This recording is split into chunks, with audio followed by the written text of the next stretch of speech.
Estamos ao vivo. Ao vivo. Então, nós temos aí Beth, Vânia Robles, querida, seja bem-vinda. Minha xará. Sua xará. O Marcos, meu querido aí do Rabisco Vivo, eu tô bem, e você, Marcos, como é que tá a Elisete?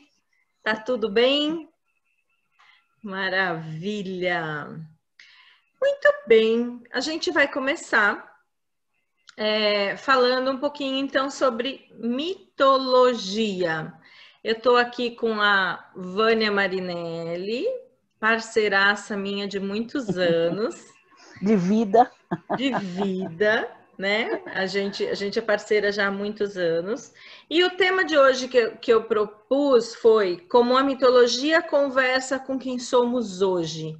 Então, eu acho que a gente podia começar por esse título, né? Para a gente não ficar muito pensando que mitologia é algo muito distante, a gente vai começar por esse título. Mas, antes disso, eu queria falar um pouquinho de Vânia, de como a gente se conheceu, uma breve introdução. Bom, Vânia, ela é como eu te nomeio? Coach, Inner Grow Coach, é isso? Não, é coach. Coach. Eu sou Master Coach, psicanalista e linguista, são as três... As três formações básicas. E é muito interessante que no trabalho de coaching dela, ela usa diversas ferramentas que ela foi aprendendo ao longo da vida. Então, na semana passada, se vocês perderam a nossa live, procuram, porque nós tivemos uma live falando de astrologia. E aí a gente passou por luz e sombra de cada signo, né?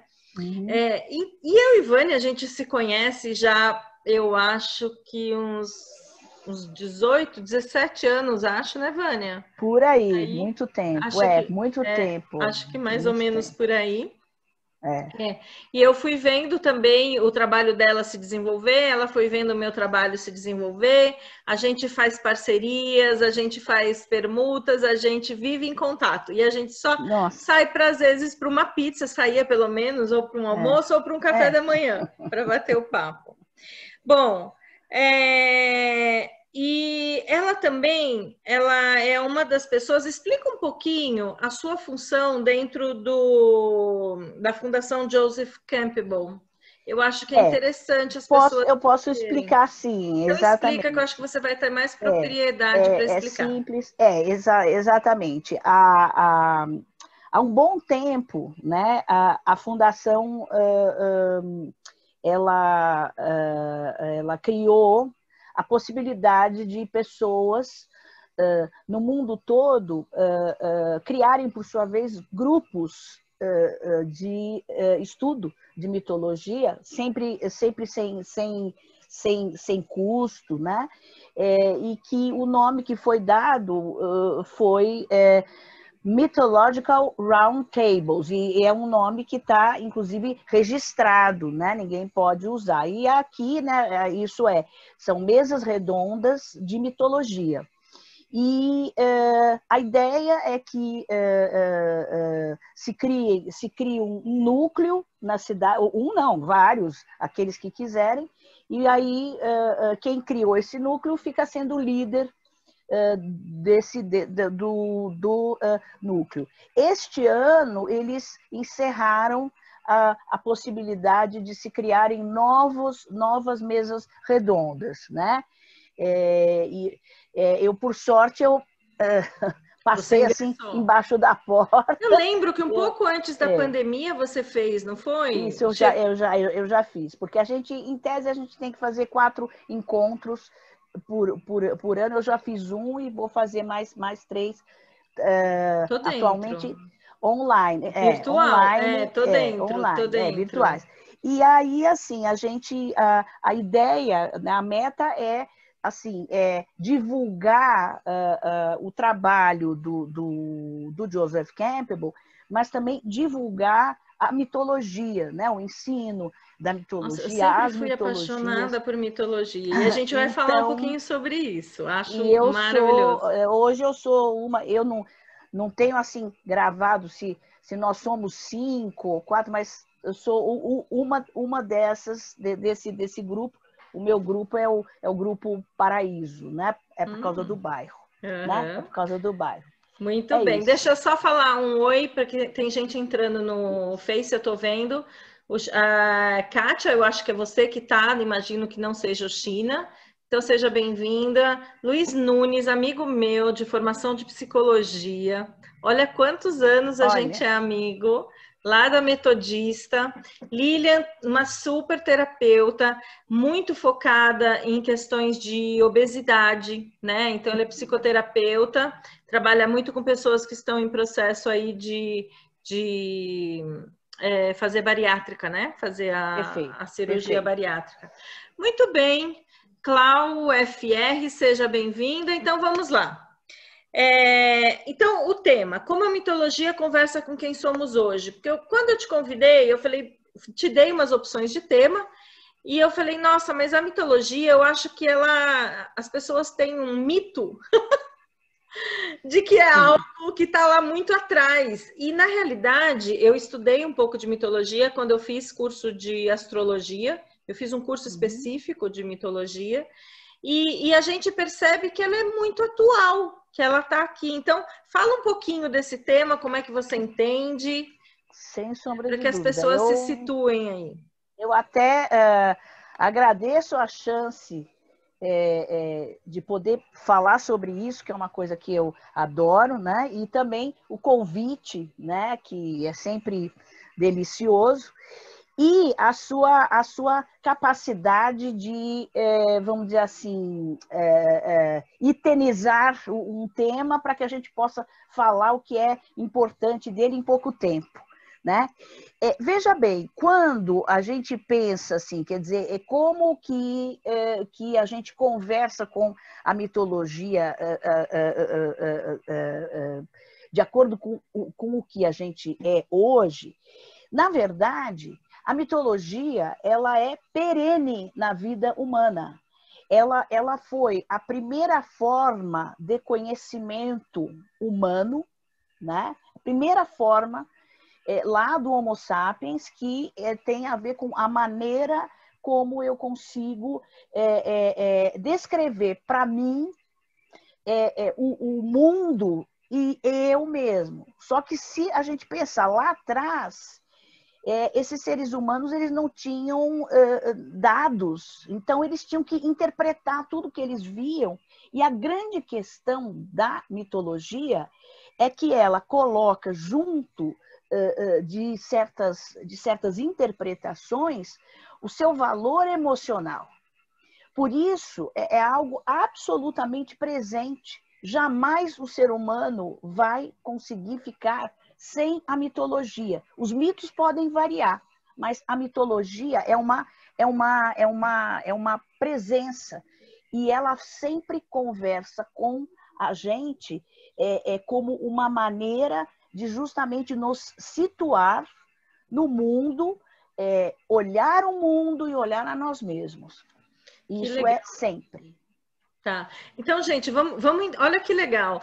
Ela está puxando isso lá de longe, numa época que a gente, vamos colocar, em termos de civilização, a gente estava muito no início. Não tinha. Não tinha. Então, como uma primeira forma das pessoas se olharem para o ambiente através de personagens, de histórias, né? Porque é isso que forma a mitologia. Estou errada, Vânia? Narrativas, é isso mesmo. Isso. Não, mas você está certa. A narrativa, e depois eu até falo um pouquinho mais, porque eu gosto que a gente fique nesse jogo, mas você está muito certa, são histórias sim, que são narrativas, é isso aí. E a gente guarda histórias, o ser humano, ele é um ser humano que ele guarda histórias. Então, eu não sou religiosa, mas a gente conhece quantas histórias que vêm de origem da Bíblia, né? E a gente guarda, né? Do semeador, a história do filho pródigo, a história... Então, o ser humano, ele vai se estruturando na sociedade através dessas histórias, através de arquétipos, a gente pode dizer, de um valor, exatamente. mais aí depois sublime, até eu digamos posso... assim. Depois eu até ouvir. posso falar essa vamos dizer assim, essa relação entre as imagens mitológicas e os arquétipos, né? Porque eles são absolutamente ligados. Que né? legal. Bom, a gente tem papo, Vânia. A gente tem papo. Temos papo. Muito bem. Vamos né? lá. Então, como é que a gente navega no mundo hoje sem perceber, baseado com o que a gente tem aí nessa história dessa tal mitologia? Como é que a gente navega hoje? Então, Conta um pouquinho pra gente. Eu acho legal a gente tentar, antes de mais nada, entender, né, o que é o mito, né, e por que ele está sempre presente, né? Mitos aquele, a gente tem o mito das moiras, né? Que são aquelas que elas, na verdade, elas regulam o tempo de vida da gente, né? Esse mito já é um mito grego, né? Mas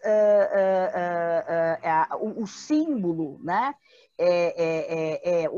O carretel, né? Do fio das moiras, né? Tem uma que tece o fio, tem a outra que vai definir quanto tempo de vida, qual é o destino de cada pessoa, e tem aquela que corta o fio, que vai definir o final, né? E esse carretel, mitos, quer dizer, aliás, o carretel, ele se chama mitos. Então, vejam, o mito ele está absolutamente ligado à narrativa da vida.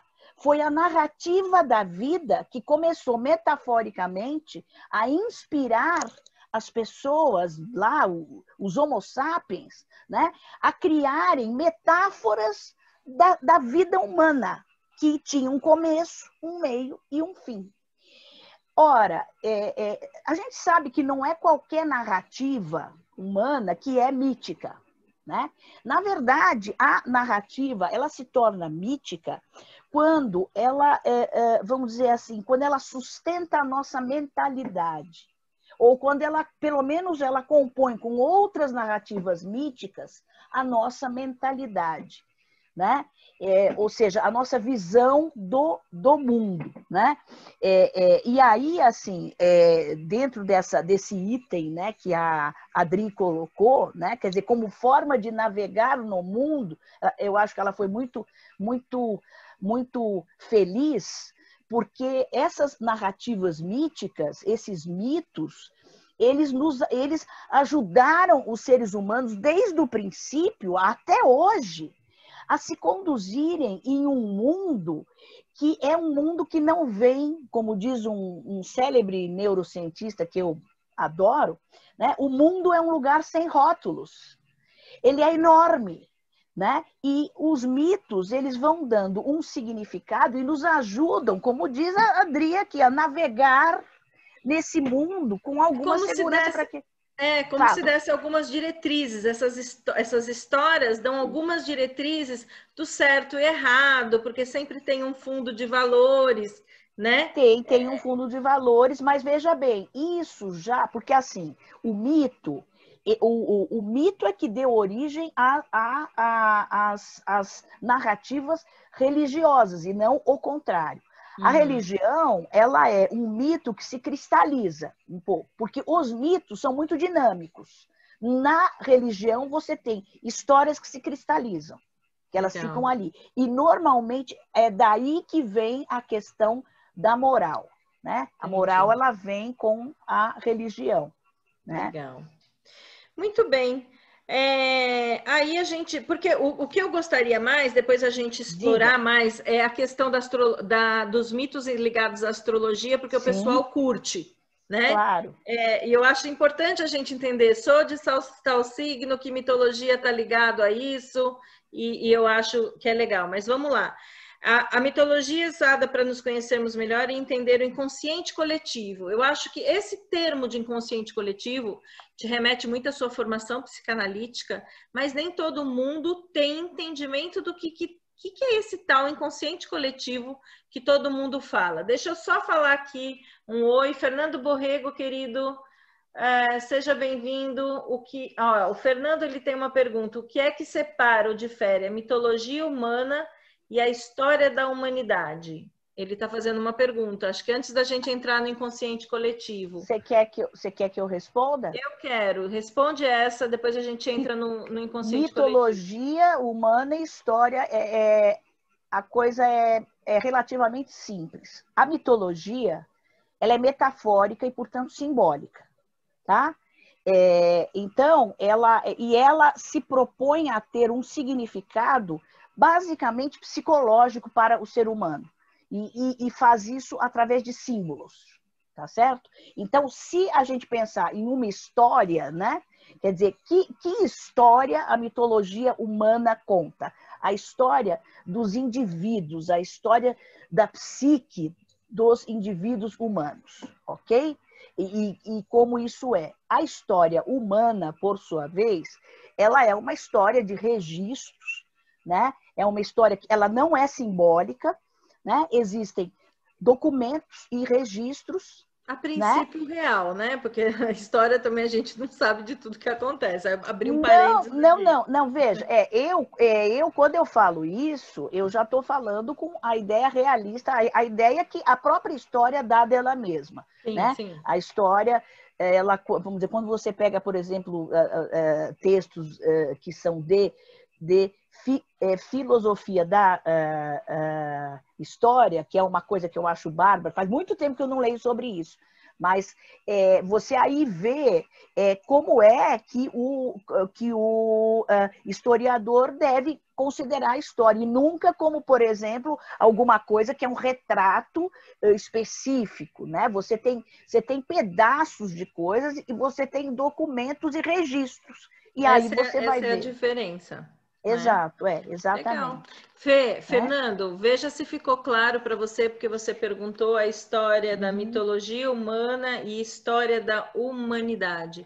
E você sabe, Fê, que eu indico um livro, Vânia, não sei se você já assistiu o livro, não. Se você leu esse livro, Sapiens, História da Humanidade. Sim, eu tenho esse livro. Gente, é maravilhoso. É maravilhoso. Então, eu acho que vale aí, Fernando, você acessar esse livro. É um livro bem grosso. Eu demorei um tempo para ler, mas é bem interessante as análises que ele faz, né? Eu gostei bastante. Bom, vamos lá. Van, então a gente ia para o que é o inconsciente coletivo, né? Perfeito, porque o inconsciente coletivo afeta quem a gente é individualmente. Então, explica o que é esse inconsciente coletivo. Na verdade, eu até diria, ele afeta a parte geral de nós todos. Vamos pensar. Esse conceito é um conceito junguiano que está diretamente ligado ao conceito de arquétipo, que também é dele. Né? E normalmente foi muito mal compreendido por muita gente, né? E eu tenho até, quando eu falo sobre isso, eu tenho tentado mostrar de uma forma, vamos dizer, que seja mais óbvia, para que as pessoas entendam. A gente tem um troço genético chamado genoma. O genoma é o conjunto dos genes humanos, ou seja, o que eles põem aqueles números e tal, papapá, mas, ou seja, são os tipos de genes que os seres humanos têm, que o Homo sapiens tem. E isso por exemplo, a gente sabe que qualquer pessoa humana tem tem genes que fazem parte do genoma humano e não do genoma dos cães ou dos, né? Muito bem. Aí a gente tem uma outra coisa que se chama genótipo, que são o nosso código genético. Cada um de nós aqui tem metade que veio do pai, metade que veio da mãe. Muito bem, você vai falar, bom, mas o que ela está falando? Muito bem. O que acontece? Os genes humanos, né? Aqueles que fazem eu, Adriana, todo mundo que está vendo, a gente é diferente. Vocês podem até ver, né? Uma é de um jeito, outra é de outra. Uma fica mais quieta, eu sou assim completamente. Enfim. Mas nós temos um troço em comum. Nós somos humanas, seres humanos. Então, nós vamos ter a orelha no mesmo lugar, mais ou menos, o nariz aqui, os dois olhos aqui, né? A gente tem a língua daquele jeito, a gente fala, papapá. Enfim, nós temos características que pertencem ao humano. E isso tem a ver com o genoma.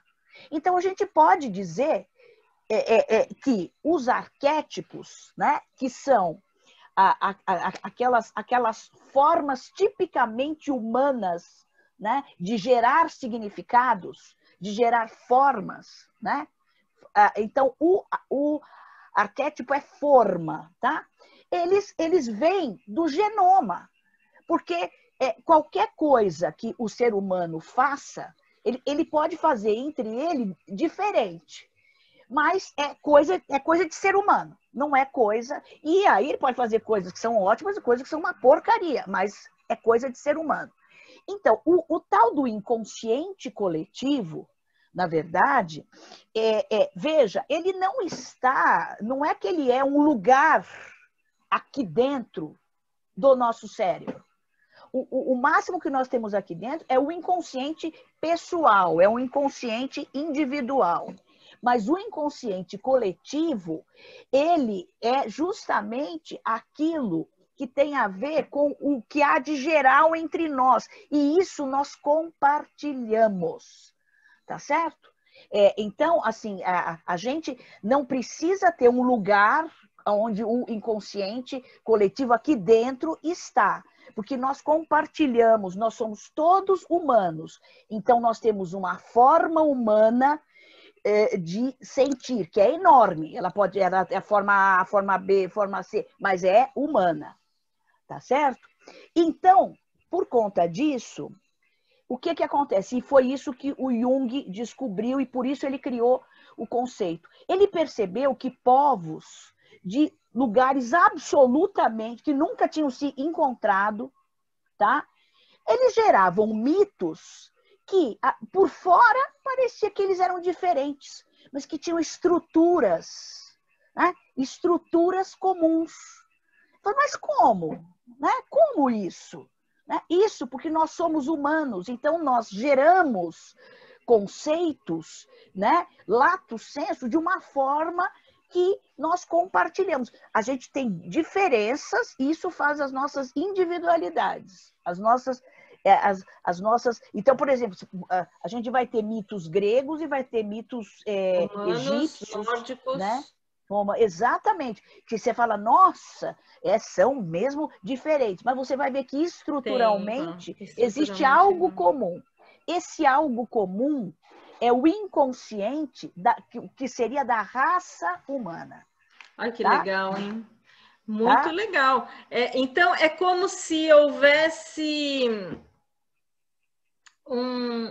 um ideal que a gente acessa, que é comum, independente de onde você vive, é isso? É mais ou menos isso? Olha, eu acho que isso no fundo, isso é bem explicado pela ideia de complexidade, de sistema complexo. Ou seja, o ser humano, ele é uma espécie biológica, tem o gênero, né, Homo sapiens. E aí, né, o que acontece? A gente tem potencialmente, a gente tem a possibilidade de gerar determinados conhecimentos que vão até um ponto. Eles não vão mais do que aquilo e nem menos. Por exemplo, hoje a gente sabe que macacos, cães, né, os mamíferos, que são seres bastante avançados, que eles têm um certo nível de consciência instantânea, que eles têm um léxico, ou seja, eles têm conceitos, eles criam, mas eles vão até o ponto possível da espécie deles. Da espécie deles. Eles não podem gerar, por exemplo, um foguete que vá até a Lua. Eles não falam, não dá, porque eles não têm essa conformação. Entende? Entendi. Então é um potencial. História de ato e potência. É uma potencialidade, né, que vai até um ponto. Ela não vai mais do que aquele ponto. Maravilha. Tem uma pergunta aqui, Ivan. Nesse sentido, a religião está mais ligada, é do Fernando também, mais ligada à história do que a mitologia, pois em sua maioria são fatos registrados historicamente diferente dos mitos, sim ou não? Não. Deixa eu dizer, uma coisa não exclui a outra, tá? A tua pergunta, da forma que me parece que ela foi posta, ou é uma coisa ou é outra. Não. Eu posso ter a história das religiões, né? Eu posso ter, e aí eu tenho realmente, você tem dados históricos e tal. Agora, se você quiser entender, por exemplo, conceitos religiosos, filosofia da religião, né? Você não tem como escapar, se você quiser fazer um bom trabalho, da mitologia, porque ela está na essência, né? Por exemplo, se vocês forem ver todas as religiões, né, com uma exceçãozinha leve do budismo, elas se fundam em uma coisa anterior, que é matriz de mito, que se chama mito familiar. Então, fulano é pai de cicrano, mesmo na religião cristã, né, a gente tem até uma situação interessantíssima, porque a Maria, ela é filha do Deus, né? Ela é filha porque nós somos, dentro dessa religião, filhas. Mas ela também, de alguma forma, ela, entre aspas, ela foi esposa desse Deus, porque ela ficou grávida, tá certo? Ela ficou grávida do filho deste Deus. E, ao mesmo tempo, esse Deus virou também filho dela. Ou seja, são temas que são interessantíssimos para a gente estudar. Estudar de uma forma mitológica, quer dizer, como é que foi criado... Mitológica e filosófica, porque eu acho que nesse caso a gente precisa das duas coisas. Legal, maravilha. Tá? Bom, Fê, não sei se respondeu. Vamos lá, pessoal. Beijando, olha, Tarso, querido do Imensa Vida, que delícia estar aqui. Bom, vamos agora, a gente tem um pouco menos a gente tem meia hora. Eu acho que a gente podia falar um pouco dos mitos ligados à astrologia. Podia, maravilha, lindo. Como é que eu vou conduzindo isso para você? Eu vou falando o signo, você vai associando? Não, como é que eu prefiro, eu acho que dá, a menos que você tenha alguma pergunta mais geral que vá para além disso que você pôs no item, eu já posso pegar isso e fazer um bem bolado aqui. Faça o seu bem bolado para as pessoas entenderem como é que essa mitologia conversa com a astrologia, porque a astrologia a gente já está um pouquinho mais, como assim, está mais aterrado nas pessoas isso. Exatamente. E qualquer coisa que você queira me interromper para perguntar, para colocar, você coloca. Veja bem. Deixa eu ver se no Face tem alguma coisa. Não, está tudo em ordem. A mitologia da astrologia, ela não nasceu toda na mesma época, tá? E aí quem quiser saber mais sobre isso, eu tenho um texto sobre a história da astrologia desde o começo até, e ali dá para a gente ver as fases históricas. Mas eu vou pegar. Quero, Van, pode me mandar. Tá bom. Tá bom. É só mandar. Manda o meu e-mail. Ou vocês podem me chamar no meu direct, que eu acho que é mais fácil quem está aqui. Manda no direct. E você está disponibilizando esse material para o pessoal, é isso? Exato. E aí as pessoas pedem no meu e-mail, eu passo para você um e-mail específico. Isso. E aí quem quiser pede. Mas eu vou falar aqui, de qualquer forma, das coisas que são mais visíveis para o público e que são as mais interessantes. Isso, eu vou começar pela mitologia original da astrologia, quer dizer, a primeira mitologia. A primeira astrologia, né? Ela se funda numa confecção de um incrível calendário, ok? A astrologia era e é um incrível calendário. Não é um calendário desses nossos que a gente pendura e vê a data, porque é um calendário mítico. né? Então, ele dá funções ali. E o que acontece? Originalmente, a gente tem a mitologia da roda dos signos. São 12 signos, tá? Esses 12 signos representam cada um deles, e veja, esta mitologia é muito mais antiga do que a mitologia grega, tá? Essa mitologia da roda do zodíaco, embora o nome zodíaco tenha sido dado pelos gregos, né? Que é a roda dos animais, né? Zodiacos, né? Mas a mitologia de criação da astrologia se dá com um signo representando cada mês. Por isso, cada signo tinha 30 graus, né? Tinha e tem 30 graus. E, veja bem, essa roda do zodíaco, ela tem uma incrível representação, que é a das 4 estações do ano. Tá? Então, assim, esses bichos, esses signos, eles estão ali, né? Primeiro, no seu todo, representando um período de translação da Terra em torno do Sol, que naquela ocasião era vista sob o ponto de vista da Terra. Então, era o Sol que transitava, né, em torno da Terra. Era isso que eles achavam. E vejam bem, o que acontecia? Em cada período, né, você tinha a primavera, você tinha o verão, o outono e o inverno. Em cada período, você tinha uma relação específica da Terra com o Sol. Energética, porque a única fonte de energia do sistema solar é o Sol. Então, na primavera... Que são os solstícios? Hã? Que são os solstícios? Não, é assim, a primavera e o outono, você tem os equinócios, que é o dia igual à noite, né? Tá. O solstício é a noite mais longa do ano ou o dia mais longo do ano, né? Tá.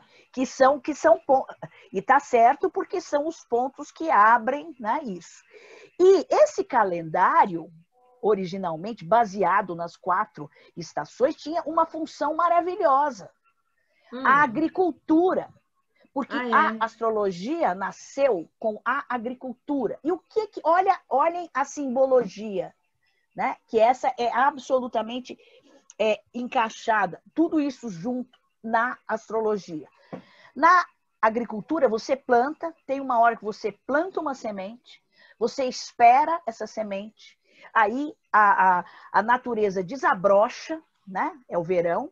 Depois você colhe frutos, outono, e deve colher muito bem esses frutos e protegê-los, porque vai haver um momento, que é o inverno, em que você não terá facilidade. É um período mais difícil, né? Então, o que eu tenho? Esses signos representam, mês a mês, qual é a energia disponível para a Terra, tá?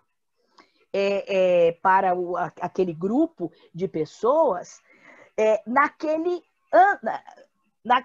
mês, tá certo? Então, por exemplo, na simbologia de invernal, Capricórnio, né? Porque a simbologia nasceu no hemisfério norte. E assim ela permanece, e é incrível porque a força dela é correta, mesmo aqui no hemisfério sul, que a coisa seria ao contrário.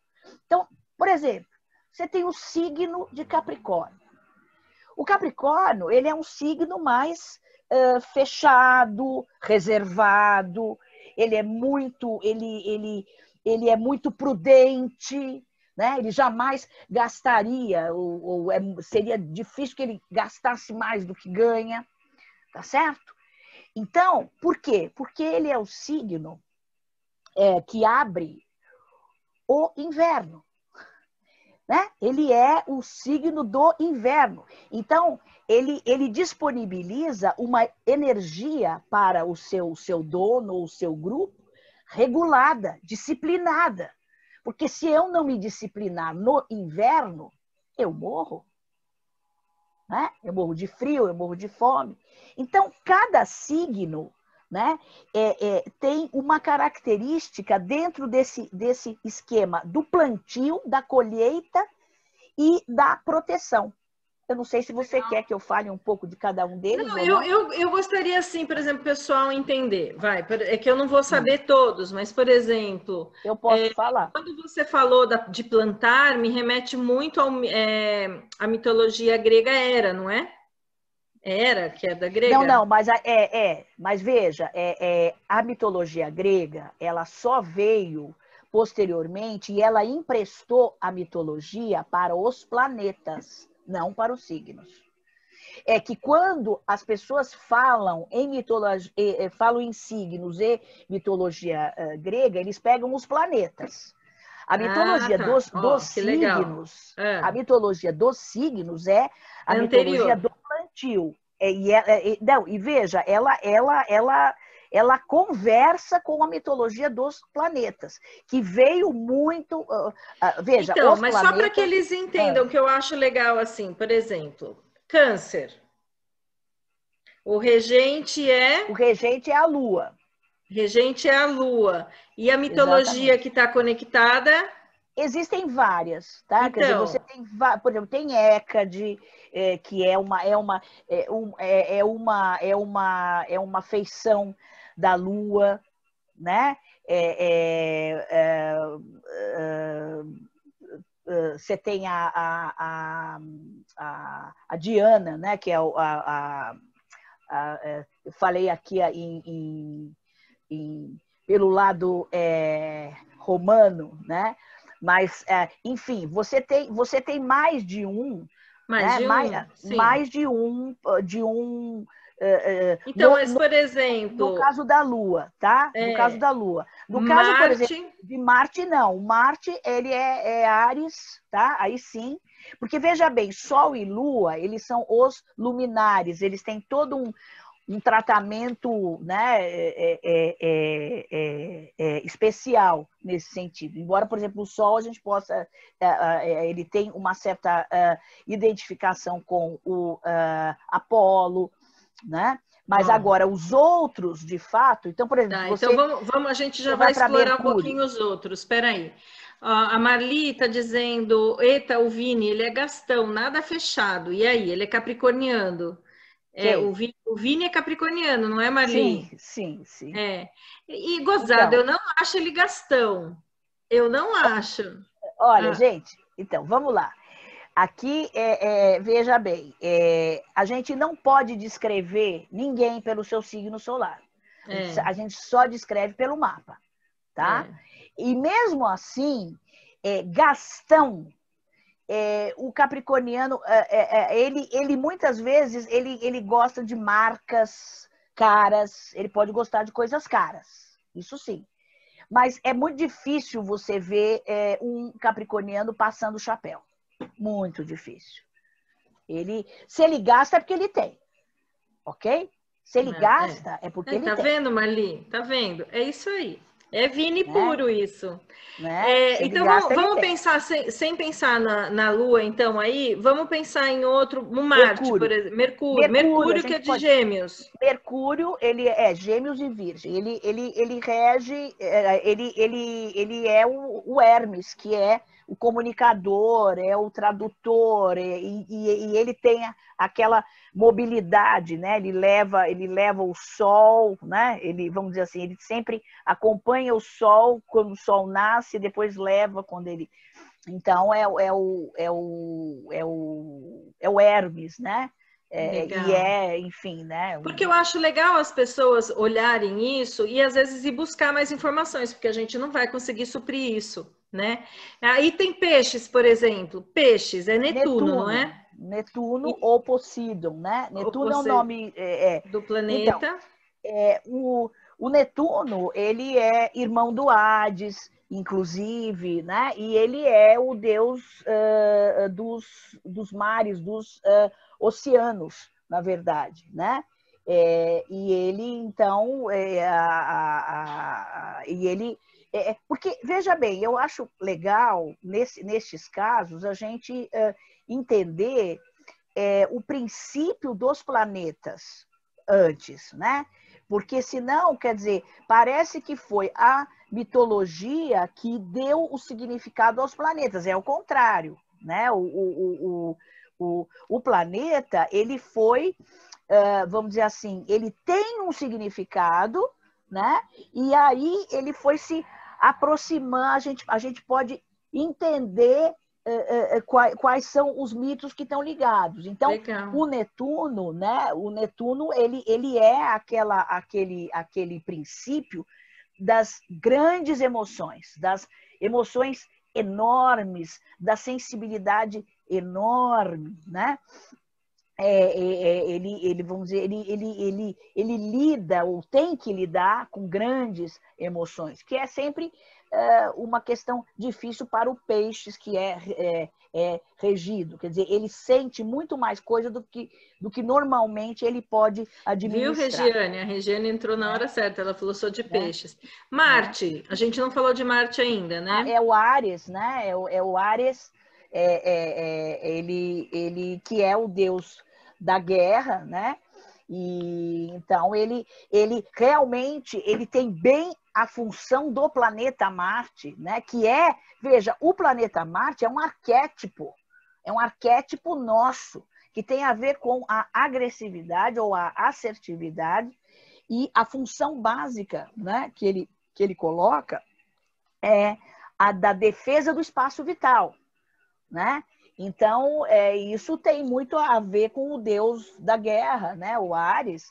Embora, vejam bem, esses mitos que têm a ver com os planetas, muitos deles mostram assim facetas do planeta, mas não necessariamente tudo que o planeta quer dizer, sim, porque o planeta ele tem uma função gente, própria. A gente está dando uma pincelada para vocês irem atrás disso, não tenho como, eu só tenho mais 10 minutos, no máximo 15 minutos. Então, por exemplo, Marli está falando, Marli é taurina, o planeta Vênus, mas Vênus também é de Libra, não é? Isso, exatamente. Eu costumo fazer, vamos dizer assim, a Vênus taurina, ela tem, vamos dizer assim, ela tem certas características, né? Vamos dizer, uma parte das características de Vênus tem a ver, rege touro, e uma parte das características de Vênus rege Libra, né? A do touro, por exemplo, ela tem muito a ver com a questão da qualidade de vida, o conforto existencial, né? E assim, entre Libra e Touro, ou seja, a Vênus Libra e a Vênus Touro, a Vênus Libra, ela é muito mais ligada aos valores da sociedade, né? Ela quer estar bem com a sociedade, do que a Vênus Touro. A Vênus Touro, ela quer contato com a natureza, ela quer segurança, estabilidade, né? Ela é isso que ela quer. E tem a ver com eu errei Afrodite. O signo da Marli, a Marli é Áries, tá? Mas a gente já tinha falado de Áries, por isso que ela falou eu sou eu todinha. E deixa eu falar, Vênus realmente é Afrodite, né? Isso. Afrodite, ela... Veja, o mito da Afrodite, né? Esta Vênus afrodítica, digamos assim, ela é, digamos assim, ela é mais assertiva do que a Vênus astrológica. Isso é um fato, né? Para que você tenha uma Vênus afrodítica, ela tem que ter alguns aspectos com outros planetas, né? Por exemplo, ela tem que ter algum exemplo, né? Aspecto, por exemplo, Vênus-Marte. Aí ela fica a própria Afrodite. Entendeu? Olha que interessante. Depois vocês vão buscar, porque quando eu fiz o curso eu me apaixonei por isso. Escorpião, Hades. Hades, que é o das e Plutão. E o planeta exatamente. É Plutão. É o das transformações, né? Só que assim, os ínferos, o inferno grego, tem muito pouco a ver ou nada a ver com o inferno cristão, católico, né? Porque o inferno ele é muito mais um lugar de transformação do que aquele lugar em que você vai arder no inferno, né? Ele tem três níveis, né? E aí o Hades realmente ele tem essa E os função. mitos conectados com Hades são lindos, São né? sensacionais. São O da sensacionais. Perséfone, exato. Da Perséfone, gente. Vocês precisam ler esses mitos. É por isso que eu quis estimular vocês, porque ler esses mitos que estão conectados com coisas que vocês são, vai fazer vocês se conhecerem um pouquinho melhor. Júpiter, Sagitário, quem é? Ela estava louca. Tava louca. Tem sagitariano aí? Só eu. Sagitário, Júpiter. Não, só você tá brincando. Bom, o Júpiter, ele é o deus dos deuses, ele é o chefe da terceira geração divina, tá? Ele é o Zeus, né? É o Zeus, é o Odin na nórdica, né? Isso aí eu já não, eu não sei, eu já até vi um pouco essa mitologia, mas não fixei. Ó, para Áries eu procuro Marte, mas o Ares. H-A. Não. A-R-E-S. Ares. Com A sem o H? Sem H. A-R-E-S. É o mito, tá? É o mito, é o guerreiro, né? Tá. Então, Júpiter... vamos ao Zeus, né? Porque assim, a gente teve a primeira geração divina, o chefão era Urano. A segunda, né? Aí ele foi destronado pelo Cronos, que era o Saturno. E, finalmente, a terceira, e muito mais saudável, né? Porque aí tem toda uma explicação bacana, né? Sobre a natureza dessas dinastias. Mas o Zeus, ele é o chefe do Olimpo, e ele tem, comparativamente aos outros dois, ele é um deus mais bonachão, né? Ele tem um certo otimismo, né? Ele não tem, por exemplo, medo de ser destronado pelos seus filhos, coisa que o Cronos morria de medo, né? O Cronos, ele, que é o Saturno, ele engolia os filhos. Então, veja como um mito às vezes explica, por exemplo, alguém que tem Saturno na casa 4 ou na casa 10, né? E de repente o pai ou a mãe vivem esse mito de Cronos, e esse pai ou mãe inconscientemente ou conscientemente não querem deixar esse filho ter sucesso, né? Porque isso seria competir com o pai. Olha então, que o pai, interessante. Né? Gente, vocês precisam buscar mais informações. Precisam, porque é muito legal. Saturno, então, rege Capricórnio, é isso? Isso, e é o deus Cronos, né? O deus Cronos. É o deus do tempo. Isso tem bastante a ver com o planeta, né? Porque ele representa o princípio da persistência, da constância, da disciplina e das realizações que são concretas, sólidas, né? Legal. Então, isso depende do tempo. Né? Legal. Aí a gente só assim, estou tentando administrar mais ou menos o tempo para gente. Uhum. Aquário é Urano, não é? Isso, Urano. E o Deus, o mito? Urano é o próprio Urano. É? Né? É o próprio Urano. É o nome do planeta, e Urano, eu não sabia. É o Deus, é o Deus. Bem. Assim como o Saturno, né? O Saturno, Júpiter tem o nome do Deus. E Urano, né? Veja bem, o mito, ele é menos agradável, né? Ele pega um lado do planeta Urano, tá? Que é o lado, vamos dizer assim, do não criar vínculos, vamos dizer, é um lado mais de sombra do Urano, né? O mito. Em que, vamos dizer assim, ele, justamente, Urano, ele ia fazendo filhos, né? na Géa, que era a terra, e só que ele pegava e ele entregava de volta para a mãe e não se responsabilizava pelos filhos, né?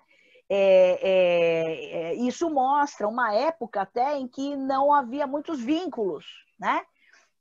Então, assim, mas esse é um lado só de Urano. Quando você tem Urano muito tenso no mapa, você vai ter isso. Agora, o outro lá, fala.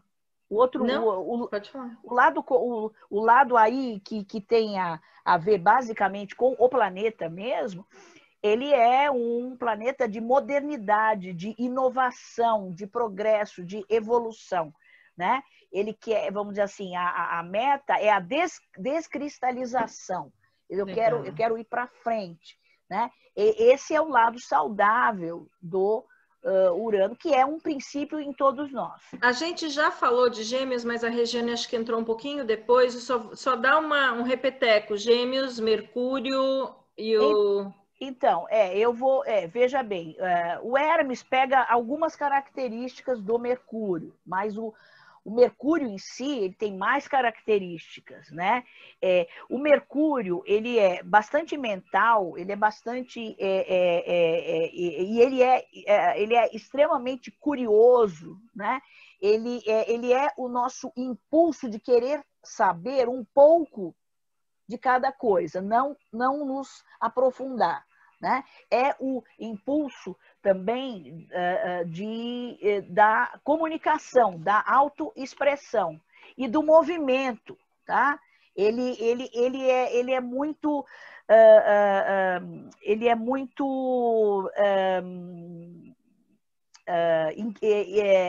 irrequieto. Ele precisa estar sempre se mexendo, fazendo viagens, ele pode, vamos dizer, ele pode gostar de ter mais de um emprego, né? Ao mesmo tempo e tal. Então vamos lá. Fala. Não, pode falar. Não, pode fechar, desculpa. Então, mas veja bem, isso daí, quando a gente fala em planeta, é diferente do que nós falamos na outra vez, na outra live, em que a gente falou das necessidades ligadas a cada signo. Porque cada signo, no fundo, tem a necessidade de que o seu regente faça o que tem que fazer. Né? Agora, quando você tem um mapa, você vai ter planetas em casas específicas e em outros signos. Né? Por exemplo, se você tiver Mercúrio no signo de Peixes, ele não gosta, né? Mas, veja bem, é algo criativo, porque o fulano, ou a fulana, ele poderá ser um tipo poético, muito sensível na comunicação e tudo mais, né? Então, você tem, ou, por exemplo, Marte em Câncer, né? Eu sempre gosto desse exemplo, porque, assim, Marte em Câncer, Marte é o deus da guerra, ele quer guerrear, só que ele em Câncer, ele se sente vulnerável. E normalmente quem tem Marte em Câncer conta a mesma coisa, que assim, tem horror, fica com ódio mortal, porque quando está com raiva, chora. E a própria pessoa odeia, porque imagine se o Marte quer chorar. O Marte não quer chorar. Né? Que legal. Então, a gente tem isso, né? Eu acho que a gente acabou passando. A gente já falou... Leão, a gente falou alguma coisa? Leão, é o Sol. Não, Leão é uma coisa incrível. Leão lógico. Veja bem, o Sol é o princípio áureo de um mapa, que é o princípio da realização dos potenciais. E aí, dependendo de como está esse Sol, né, a pessoa ela consegue realizar os seus potenciais de uma maneira saudável, serena, ou se ele estiver tenso, a pessoa muitas vezes ela quer que os outros digam que ela fez tudo certo, mesmo que ela não tenha feito. Tá certo? Porque é o Sol. Porque ela é assim, ela se sente, ela quer ser um exemplo de excelência. Né? Mas se o Sol dela não está tão bem, isso não quer dizer que ela vá ser sempre assim. É que esse é um ponto que ela tem que trabalhar. Ela Sim, tem sim. que aceitar. É por isso que eu quero trazer isso para essas pessoas entenderem que a Exato. gente tem esses potenciais, todas essas conexões, e eu me olhar dentro disso, o que eu tenho que fazer. Tem um mito, e tem alguns Exato. mitos dentro de astrologia que não necessariamente estão ligados assim ao signo, né? Mas que são mitos muito interessantes. Tem o do Quiron, não tem? Ah, sim, Kiron, Que a roda, eu tenho o Kiron, a tem Lilith. ali, isso era esse nome. Então, A eu Lilith não uso, são. veja bem, eu não uso muitos daqueles asteroides, porque existem listas enormes, né? E eu sempre acho que a gente tem que ter cuidado para não colocar no mesmo nível, tá certo? No mesmo nível de importância. Tem os nodos lunares, Os isso é nodos bacana lunares. também. Isso. A cabeça do dragão, a cauda do dragão, isso é bem, bem bacana. Né? Mas existem mitos atrás desses asteroides que você está mencionando. É isso Existe. que é legal a gente Então, entender. existem, mas veja bem. Só tem Claro, 2 minutos, Van. Isso que eu estou falando é pessoal, mas assim, existem mitos com os asteroides, mas eles já existem antes de serem ligados. Né? Então, aí é o estudo da mitologia. Gente, Né? eu não sei, você tem algum livro para indicar? A gente só tem 1 minuto. Tem algum Tem livro de muitos, mitologia? Mais tem um aqui que você muitos. indica. Eu li um preto lindo, maravilhoso. Acho que é Eu sei. mitologia Olha, grega. é que eu tenho tantos livros que eu não consigo aqui. Eu vou fazer o seguinte: já que eu tenho que passar aquele texto, eu passo e aí aí você passa lá para a Eu turma, passo. porque tem Pessoal, vocês muita me mandam coisa. um direct, que daí eu vou juntando e Eu passo isso mandando tudo o para e-mail. você. E Vânia é top. Vânia manda o que vocês quiserem. Vânia é tudo. Vânia, olha, a Marli, quero outra live, quero livro, quero tudo que for possível. Olha que coisa linda. Pessoal, 40 segundos. Vânia, muito obrigada de você estar aqui comigo de Obrigada a novo. vocês Hoje eu todos. fiquei mais quietinha, porque é uma área que ela domina tanto e assim, eu não tenho muito como... Eu sou uma xeretinha no meio disso tudo. Algum recado para o pessoal? 30 segundos, Van. Olha, eu estou muito feliz que vocês tenham curtido e eu estou às ordens. Gostei Então tá muito. bom. Seu Insta é a Vânia LM? É isso? Já sei. Arroba Vânia LM. Espera aí que eu vou pôr aqui no chat. Aí você... Vânia Robles, acabou.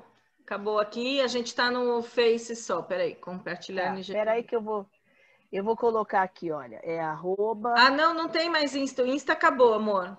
Eu Acabou. sei. Mas eu Acabou vou já a pôr para live. você. Você já Acabou. sabe. Lindona, a gente só tá no Face, eu vou me despedir do Face. Pessoal, queridos, muito obrigada pela participação de vocês.